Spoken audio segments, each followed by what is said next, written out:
It's that time of season again where fantasy football takes over all our lives. Today I'm going to run you through my squad, give you the code for my league, my invitational, and we're going to see who in my community has the best ball knowledge, because if you can beat me, you got good ball knowledge. I've been playing this game for 8 to 10 years right now. I had my best season back in 2014 or so, but I know what I'm doing in terms of I know how the game plays, what players you should pick and what players you should avoid to start the season off. So, go run you through my team right now.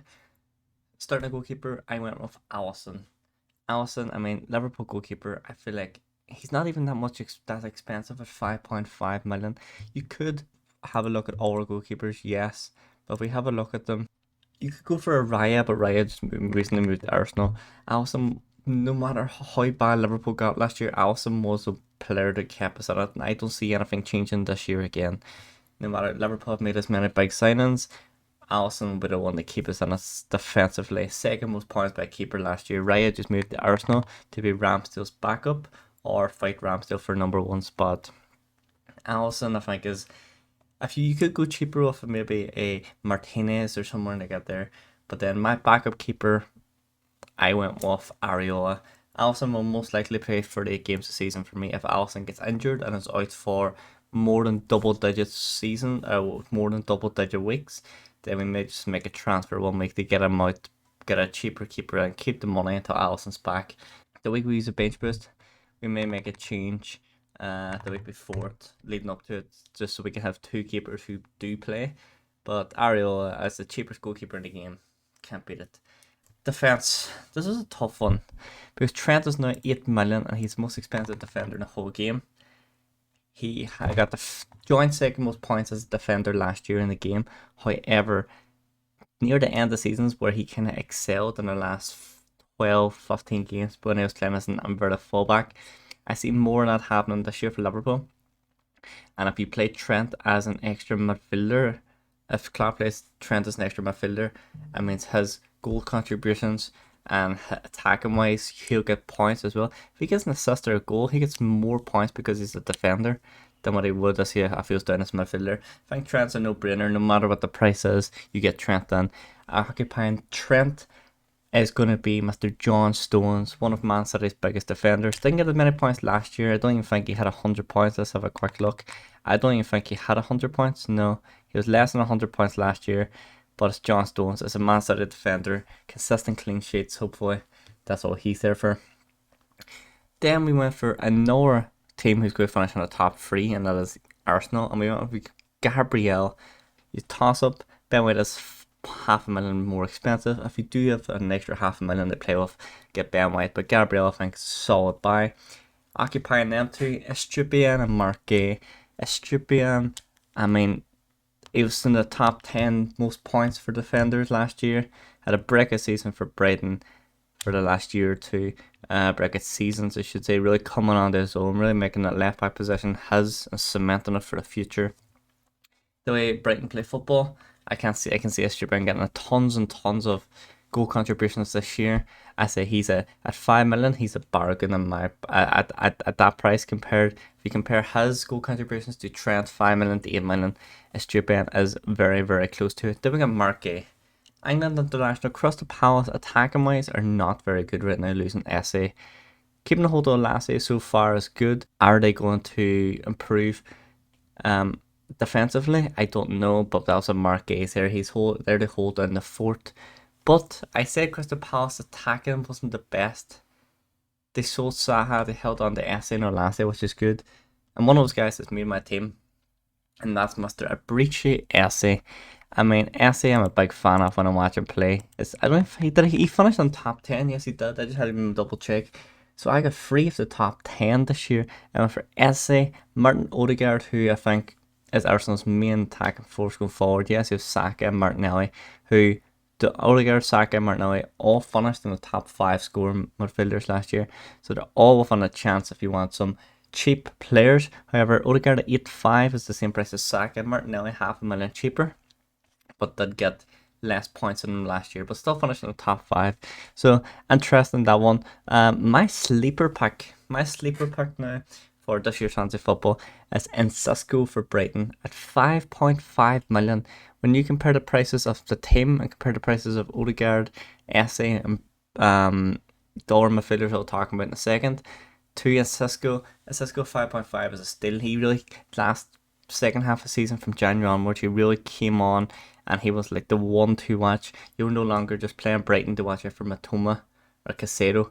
Now you're watching out for Matoma, Caicedo, Encesco, Ferguson, Estupiñán. The whole team is packed right now. You might think you've no United players, and let's change that. Bruno Fernandes, get on the team. United's attacking wise, apart from Rashford, he is United's best attacking weapon. Haaland, I don't think he's going to hit the ground running. So the Bruno and Rashford, they pick up the pieces until he does start banging the goals for United. But alongside Bruno is Bruno Guimaraes, or Bruno G, Newcastle's midfielder.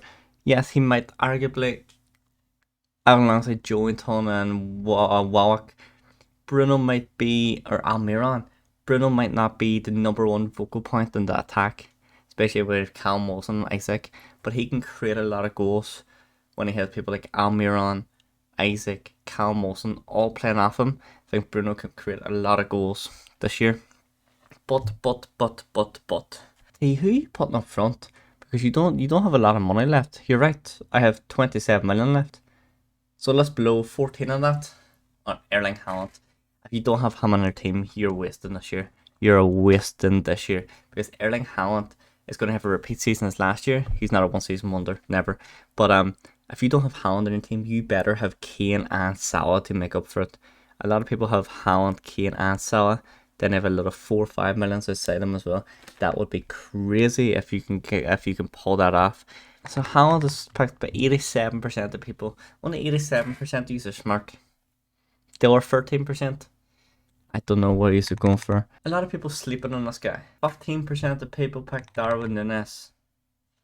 15% of people pick Darwin Núñez, and I have Darwin Núñez in my team as Haaland's strike partner. I think he hits the ground running. I think he's a 20-goal season striker this year.